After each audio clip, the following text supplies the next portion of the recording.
Chapter 50. I returned to Washington during the first week of September, and I had never felt stranger in my own skin. I'd gone to Bermuda with my family and Christine, and now I was coming home without her. Whoever had taken Christine had contacted me only once. I missed her nearly every moment of every day, and it pained me to think about where she might still be. It was an unusually cool and windy day when I got back to the city. It almost seemed as if summer had suddenly changed to the middle of fall, as if I had been away much longer than I had. I had been in a fog of unreality in Bermuda, and it was nearly the same once I was back in D.C. It had never been this bad before. I was so lost, so unhinged, so battered. I wondered if Christine and I were part of a madman's elaborate delusion, what profilers call an escalating fantasy. If so, who was this madman and where was he now? Was it the Weasel? Did I know him from some time in my past? The heartless, spineless bastard had communicated, "We have her." And that was it. No further word. Now, only silence, which was deafening. I took a cab from the airport and remembered what had happened to Frank Odenkirk, who had innocently taken a cab one night in August and wound up murdered on Alabama Avenue near DuPont Park. I hadn't thought about the Odenkirk case during the past 3 weeks. I had rarely even had a thought about the Jane Doe murders while in Bermuda, but I was guiltily reminded of them now. Others had suffered painful losses because of the killer. I wondered if any progress had been made and who in the department was running the case, at least the Odenkirk part of it. On the other hand, I didn't feel that I could work on any other unsolved murders right now. I felt my place was still in Bermuda, and I nearly headed back as soon as I landed. Then I could see our house up ahead on 5th Street. Something strange was happening. There was a huge gathering.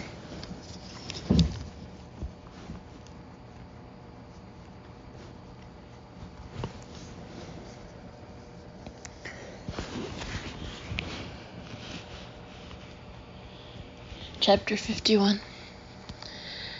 Lots of people were standing on the porch and others were clustered in front of the house when the cab arrived. Cars were parked and double parked all along the street. I recognized Aunt Tia, my sister-in-law Scylla, and Nana were on the porch with the kids. Sampson was there with a girlfriend named Millie, a lawyer from the Justice Department. Some of them waved as I pulled up, so I knew everything was alright. This wasn't more trouble, but what was this all about? I saw my niece Naomi and her husband Seth Taylor, who had come all the way from Durham, North Carolina. Jerome Thurman, Rakeem Powell, and Sean Moore were standing on the front lawn. "Hey, Alex, good to see you." Jerome's deep voice boomed out at me as I passed near him on my way to the porch. I finally set down my travel bag and started shaking hands, giving out hugs, receiving back pats and kisses from all sides. "We're all here for you," Naomi said. She came over to me and hugged me tightly. "We love you so much, but we'll go away if you don't want us here right now." No, I'm glad you're here, Scoochie, I said, and kissed my niece on both cheeks. A while back, she'd been abducted in Durham, North Carolina. I had been there for her, and so had Sampson. "It's good that you and Seth are here. It's good to see everybody. You can't imagine how good it is." I hugged relatives and friends, my grandmother, my two beautiful kids. And I realized again how lucky I was to have so many good people in my life. Two teachers from the Sojourner Truth School had had also come to the house. They were friends of Christine's, and they started to cry when they came up to me. They wanted to know if any progress had been made and if there was anything they could do. I told them that we had a witness to the abduction and that we were more hopeful than ever. The teachers were buoyed by the news, which wasn't nearly as good as I made it sound. Nothing more had come of the one eyewitness account of the abduction. No one else had seen the white van that took away Christine. Johnny cornered me in the backyard around 9 o'clock. I had just spent half an hour with Damon in the basement, talking man to man, shadowboxing a little bit. Damon had told me that he was having trouble remembering Christine's face, exactly what she looked like. I told him that it happened with people, and that it was alright. Then we shared a long hug. Johnny had patiently waited to talk with me. My turn, she said. She asked. Absolutely, sweetheart. Johnny then took my hand and pulled me forward into the house. She quietly led me upstairs, not to her room, but to mine. If you get lonely in here tonight, you can come to my room. I mean it, she said as she gently shut the door on the two of us. She is so wise and has such a good perspective on so many things. Both she and Damon are such good kids. Nana says they have sound character, and it is building nicely. So far, so good. Thank you, sweetie. I will come to your room if it gets bad in here. You're very thoughtful and nice. I am, Daddy. You helped me be this way, and I'm glad of it. Now, I have a real serious question for you, Daddy. It's hard, but I have to ask anyway. You go ahead, I told her, feeling uncomfortable under her serious little gaze. I wasn't completely focused, and I didn't know if I could handle one of Johnny's hard questions. I'm listening, sweetheart, I said. Fire away. She had let go of my hand, but then she took it up again, held my big hand tightly in both her small ones. Daddy, is Christine dead? She asked me. You can tell me if she is. Please tell me the true truth, though. I want to know. I almost lost it, sitting on the edge of the bed with Johnny. I'm sure she had no idea how much her question hurt.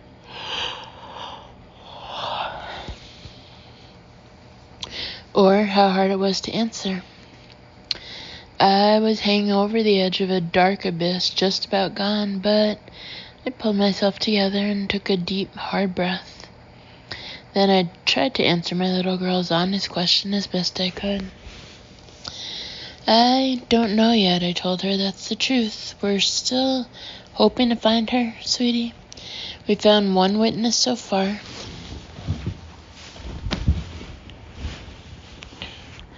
But she might be dead, Daddy. Let me tell you the best thing I know about dying, I said to Johnny. The very best thing that I know. Just about the only thing, in fact. You go away, and then you're with Jesus forever, Johnny said. The way she spoke, though, I wasn't sure if she really believed what she was saying. It sounded like one of Nana's gospel truths, or maybe she'd heard it in church. Yes, that can be a great comfort to know, baby, but I was thinking of something else. Maybe it's the same thing, but a different way to look at it. Her intense little eyes held mine, wouldn't let go. "You can tell me, Daddy. Please, I want to hear it. I'm very interested in this. It's not a bad thing, but it helps me whenever somebody dies. Think about this. We come into life so easily, from somewhere, from the universe, from God. Why should it be any harder when we leave life? We come from a good place, we leave and go to a good place. Does that make any sense to you, Johnny?" She nodded and continued to stare deeply into my eyes. "I understand," she whispered. "It's like it's in balance." She paused a second, thinking it over, then she spoke. "But Daddy, Christine isn't dead. I just know it. She isn't dead. She hasn't gone to that good place yet, so don't you lose hope." Chapter 52. The character and traits of Death were so much like his own, Schaefer was thinking as he sped south along I-95. Death wasn't brilliant, but he was always thorough, and he always won in the end. As the Black Jag raced past the exits for various small towns, Schaefer wondered if he wanted to be caught now, if he needed to be unmasked, needed to show his true face to everyone. Boo Cassidy believed that he was hiding even from her, but more important, from himself. Maybe she was right. Maybe he did want Lucy and the kids to see who he really was, and the police. Oops. But especially the uptight and sanctimonious staff at the embassy. I am Death. It's who I am. I am a multiple killer. It's who I am. I am not Jeffrey Schaefer anymore. Maybe I never was, but if I was, it was a long, long time ago. Schaefer had always had a natural mean streak, a vengeful, nasty way. He remembered it from his early years, traveling with his family through Europe, then Asia, and finally back to England. His father had been in the military and was always a real tough guy around the house. He struck Schaefer and his two brothers often, but not nearly as often as he hit their mother, who died of a fall when Schaefer was 12.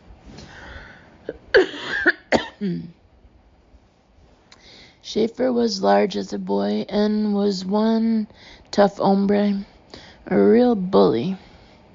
Other boys feared him, even his brothers, Charles and George, who believed that Jeff was capable of anything. He was. Nothing in his early days prepared him for being the man who finally emerged when he joined MI6. It was there that he learned he was capable of killing another human being, and he found that he loved it. He had discovered his calling, his true passion in life. He was the ultimate tough guy. He was Death. He continued traveling south on the interstate highway because it was late. Traffic was light, mostly high-speeding trucks headed toward Florida, he supposed. He mentally composed a message to the other fantasy game players. Death goes to Fredericksburg, Maryland tonight. A good-looking 37-year-old woman lives there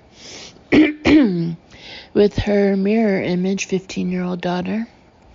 The woman is divorced, a small-town lawyer, a prosecutor. The daughter is an honor student and a football cheerleader. The two women will be sleeping. Death has come to Maryland because, Washington is too dangerous now. Parentheses, yes, I took your warning to heart.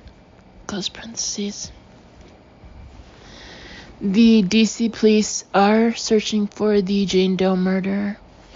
A well-thought-of detective named Patsy Hampton is on the case, and Detective Cross has returned from Bermuda.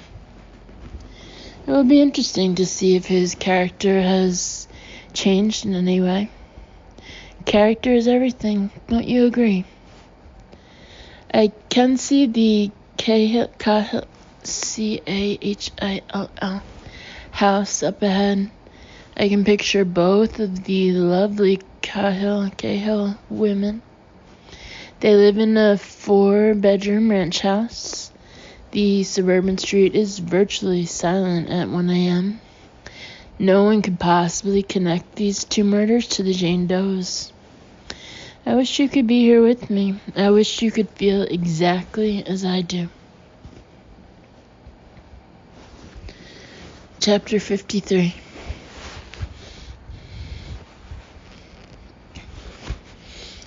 Schaefer parked his Jag on the shadowy street and felt strangely alone and afraid.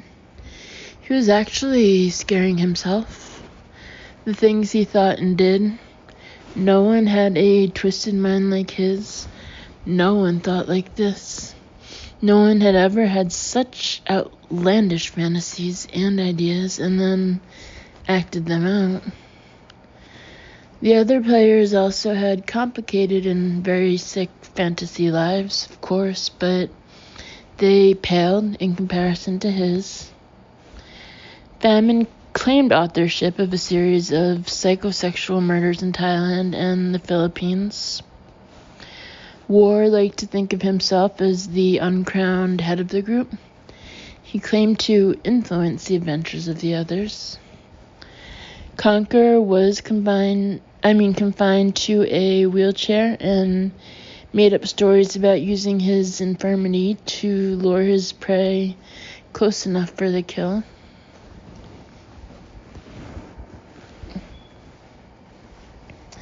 Schaefer doubted that any of them actually had the guts to play the game out in the real world. But perhaps they would surprise him. Maybe each of the others was living out a homicidal fantasy. Wouldn't that be something? The KO women thought they were so perfectly safe inside the ranch house, less than 50 yards away. He could see a green wooden fence surrounding a stone terrace and lap swimming pool in the back. The house had sliding doors to the pool area, so many possibilities for him to consider.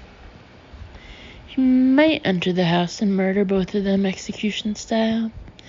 Then he would drive directly back to Washington. The local police and FBI would be totally baffled. The story might even make network TV. 2 women shot and murdered while they slept, a mother and daughter whom everybody in their small town admired. No motive for the horrific crime, no suspects. He was hard now, and it was difficult to walk. That was comical to Schaefer. His absurd hard-on waddle. His mouth formed a smile. A dog was howling 2 or 3 houses down the street, a small wimpy dog from the sound of it. And then a larger dog joined in. They sensed death, didn't they? They knew he was here. Schaefer knelt beside a maple tree at the edge of the backyard. He stood in shadows while the moon cast a soft white light across the yard. He slid the 20-sided dice out of his pocket, then let them fall on the tufts of lawn. Here we go, playing by the rules. Let's see what the night has to offer. He counted the numerals on the special dice. They appeared fuzzy in the dark. Schaefer couldn't believe what he saw. He wanted to howl like the crazed and bewildered neighborhood dogs. The dice count was 5. Death had to leave this instant. There could be no murders tonight. No, he wouldn't do it. To hell with the dice. He wouldn't leave. He couldn't. He was losing all impulse control, wasn't he? Well, so be it. Alia Jacta Est, he remembered from his schoolboy Latin classes. Julius Caesar before he crossed the Rubicon. The die is cast.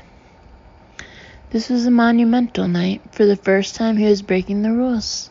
He was changing the game forever. He needed to kill someone, and the urge was everything to him.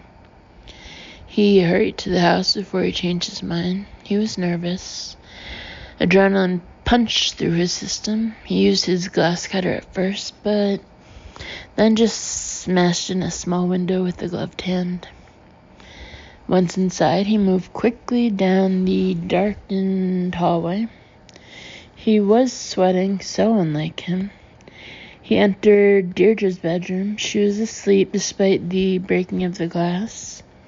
Her bare arms were thrown up over her head, the surrender position. Lovely, he whispered. She was wearing white bikini panties and a matching bra. Her long legs were spread delicately, expectantly. In her dreams, she must have known he was coming. Schaefer believed that dreams told you the truth, and you had better listen. He was still hard and so glad he'd chosen to disobey the rules. "Who the hell are you?" he heard suddenly. The voice came from behind. Schaefer whirled around. It was Lindsay, the daughter. She wore nothing but coral pink underwear, a brassiere, and briefs. He calmly raised his gun until it pointed between her eyes. "Shh, you don't want to know, Lindsay," he said in the calmest voice, not bothering to disguise his British accent. "But I'll tell you anyway." He fired the gun. Chapter 54. For the second time in my life, I understood what it felt like to be a victim of a terrible crime rather than the detective investigating it. I was disconnected and out of it. I needed to be doing something positive on a case or get back to volunteer work at St. Anthony's, anything to take my mind off what had happened. I had to be busy, but I knew I'd lost my ability to concentrate, something that had always come so naturally to me. I came across a pair of shocking murders in Maryland that bothered me for some unspecified reason. I didn't follow up on them. I should have. I wasn't myself. I was lost. I still spent endless hours thinking about Christine, remembering everything about our time together, seeing her face wherever I went. Samson tried to push me. He did push me. He and I made the rounds of the streets of Southeast. We put the word out that we were looking for a purple and blue cab, possibly a gypsy. We canvassed door to door in the Shaw neighborhood where Tori Glover and Marion Cardinal had been found. Often we were still going at 10 or 11 at night. I didn't care. I couldn't sleep anyway. Samson cared. He was my friend. "You're supposed to be working the Odenkirk case, right?" "I'm not supposed to be working at all.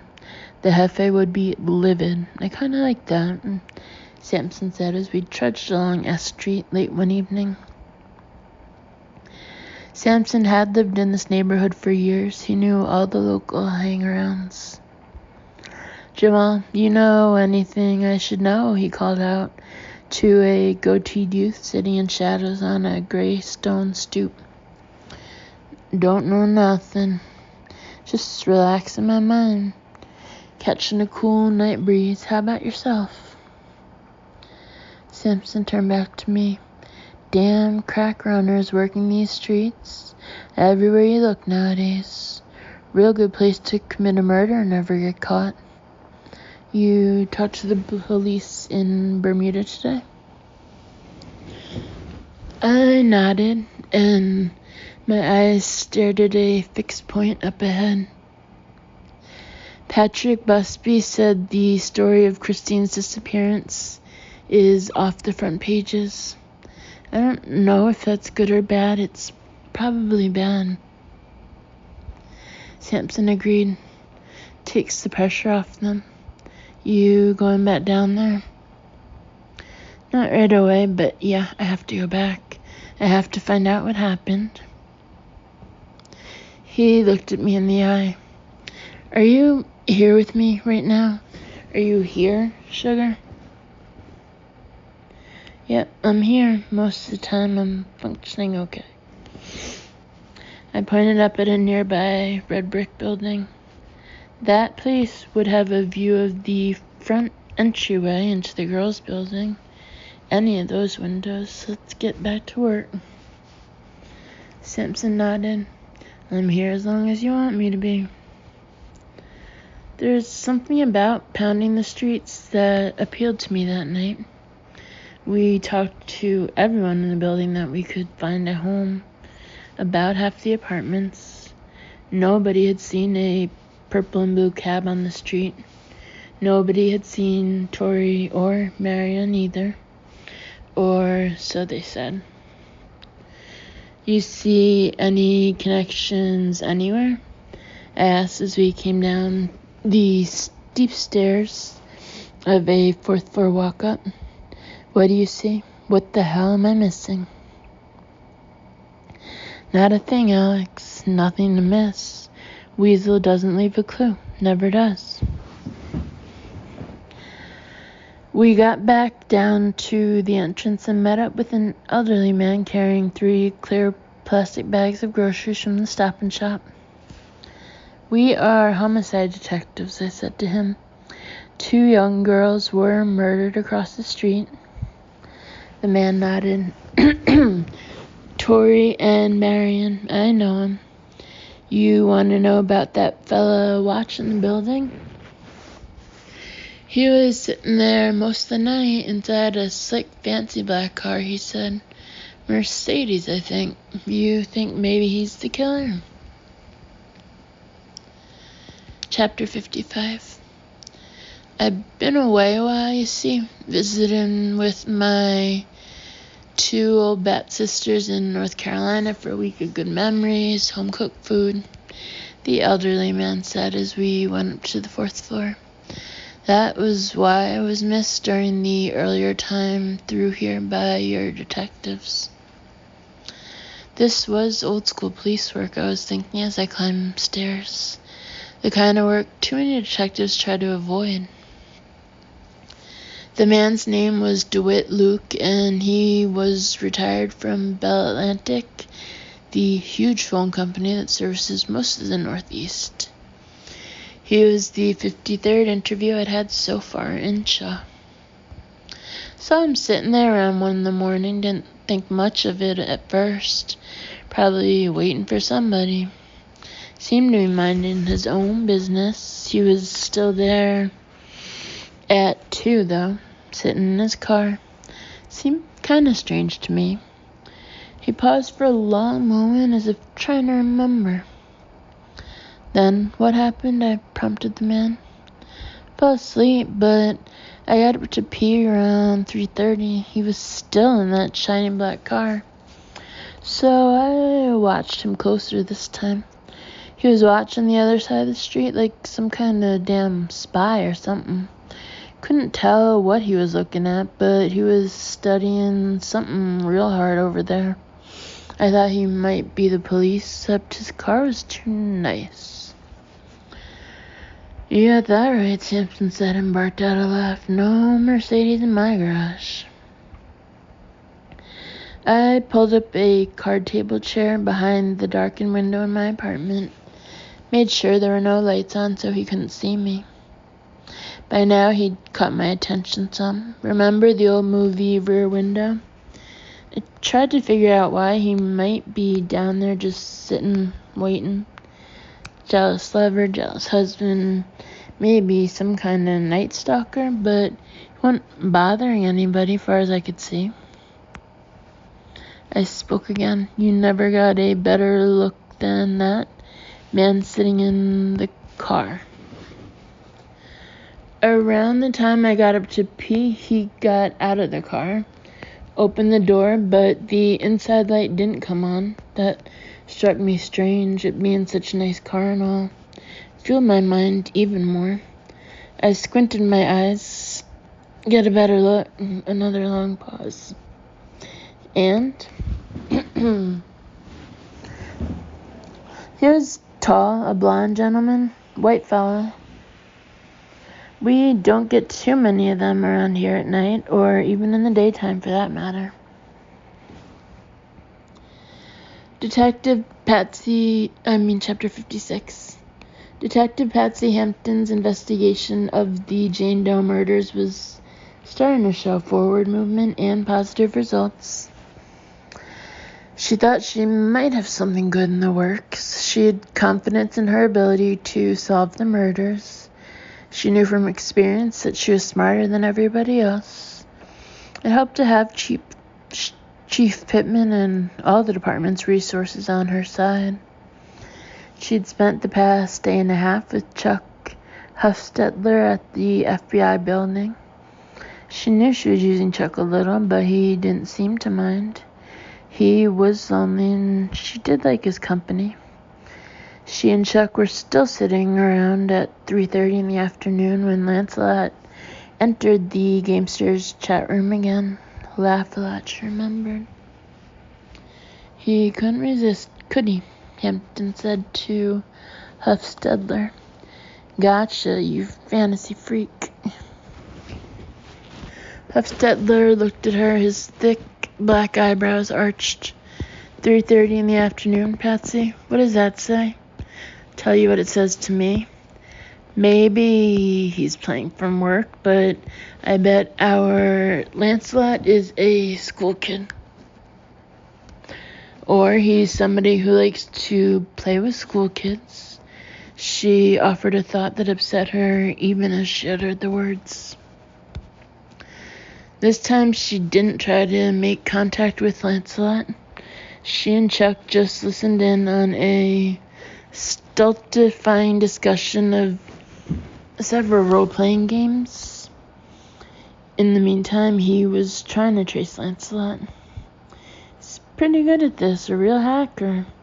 He's built a lot of security into his system. Hopefully we'll get to him anyway. I have confidence in you, Cheeseman. Lancelot stayed in the chat room past 4:30. By then, it was all over. Chuck had his name and his address. Michael Ormson, Hutchins Place, Vauxhall. At a few minutes before 5, 2 dark blue vans pulled up in front of the Ormson house on the Georgetown Reservoir. 5 agents in blue FBI windbreakers and Detective Patsy Hampton surrounded the large Tudor-style house with an acre or two of front and back lawn and majestic views. Senior FBI agent Bridget Dwyer and Hampton proceeded to the front door and found it unlocked. With weapons drawn, they quietly entered the house and discovered Lancelot in the den. He looked to be around 13 years old, the baby geek. He was sitting at a computer in his shorts and black socks. Hey, what the heck is going on? Hey, what are you doing in my house? I didn't do anything wrong. Who are you guys? Michael Ormson asked in a high-pitched, peeved but quivering voice. He was skinny. His face was covered with acne. His back and shoulders had a rash that looked like eczema. Chuck Hufstetler had been right on target. Lancelot was a teenage geek, playing with his fancy computer after school. He wasn't the weasel, though. This boy couldn't be the weasel. Are you Michael Ormson? Patsy Hampton asked the boy. She had lowered her weapon, but hadn't holstered it. The young boy dropped his head and looked ready to weep. Oh gosh, he moaned. Yes, I'm Michael Ormson. Who are you guys? Are you going to tell my parents? Chapter 57.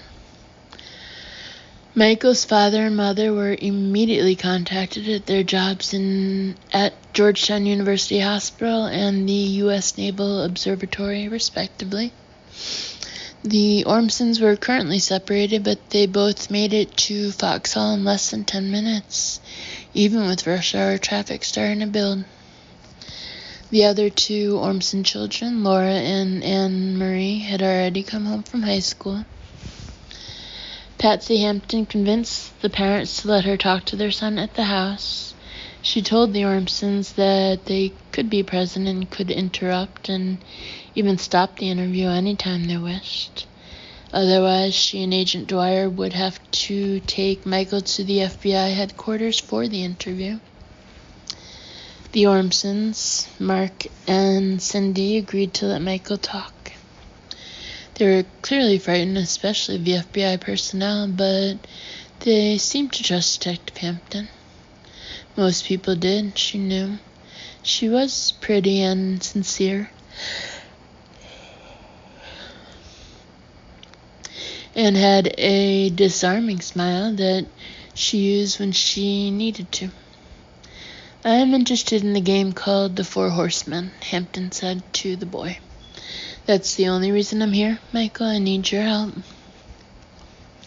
The teenager dropped his chin to his chest again and then shook his head back and forth. Hampton watched the nervous boy and decided to take a chance with him.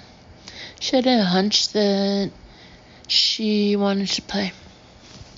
"Michael, whatever you think you've done wrong, it's nothing to us. It's nothing. We don't care what you've done on your computer. This isn't about you or your family or your hacking.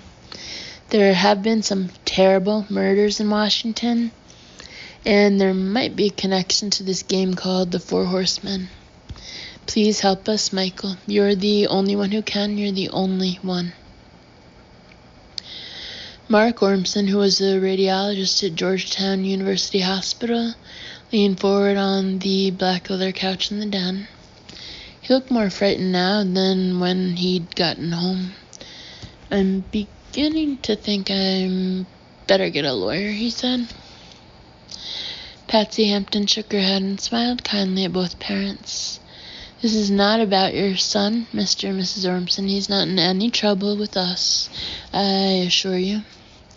She turned back to the teenager. "Michael, what do you know about the Four Horsemen? We know you're not one of the players.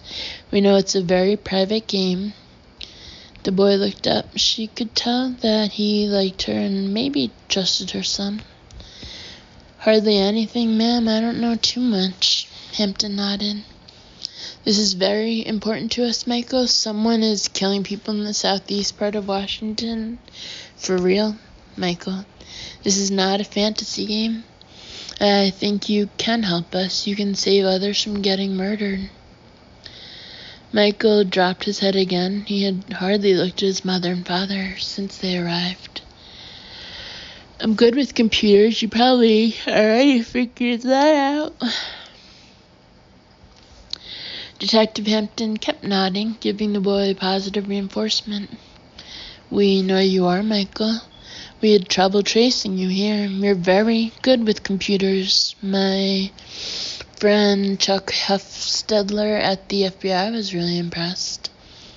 When all this is over, you can see where he works. You'll like him, and you'll love his equipment." Michael smiled, showing off large, protruding teeth with braces. "Back at the beginning of summer, probably late in June, this guy came into the Gamesters chat room, where you found me." Patsy Hampton tried to hold eye contact with the boy. She needed him badly. She had a feeling that this was a big break, her biggest so far. Michael continued to speak softly. He took over the conversation. Actually, he was pretty much a control freak about it. He kept putting down Highlander, D&D, Millennium, all the hot games that are out now. Wouldn't let anybody else get a word in. Almost seemed like he was high on something. He kept hinting about his completely different game he played called The Four Horsemen. It was like he didn't want to tell us about it, but then he would give out bits and pieces anyway, but not much. He wouldn't shut up. He said the characters in Dungeons and Dragons, Dune, and Condottiere were predictable and boring, which I must admit they are sometimes. Then he said some of the characters in his games were chaotic evil instead of lawful good. He said they weren't fake heroes like in most RPGs. His characters were more like people in real life. They were basically selfish, didn't really care about others, didn't follow society's rules. He said Horseman was the ultimate fantasy game. That was all he would tell us about the Four Horsemen, but it was enough. I mean, you could see it was a game for total psychos. What was his call name? Agent Dwyer asked Michael. Call name or his real name? Michael asked and offered up a sly, superior smile. Agent Dwyer and Hampton looked at each other. Call name or his real name? They turned back to Michael. I traced him just like you traced me. I got through his encryptions. I know his name and I know where he lives. Even where he works. It's Schaefer. Jeffrey Schaefer. He works at the British Embassy on Massachusetts Avenue. He's some kind of information analyst there, according to the embassy's website. He's 44 years old. Michael Ormson looked sheepishly around the room. He made eye contact with his parents, who finally looked relieved. Then he looked back at Hampton. Is any of that stuff helpful to you? Did I help? Yes, you did laugh a lot.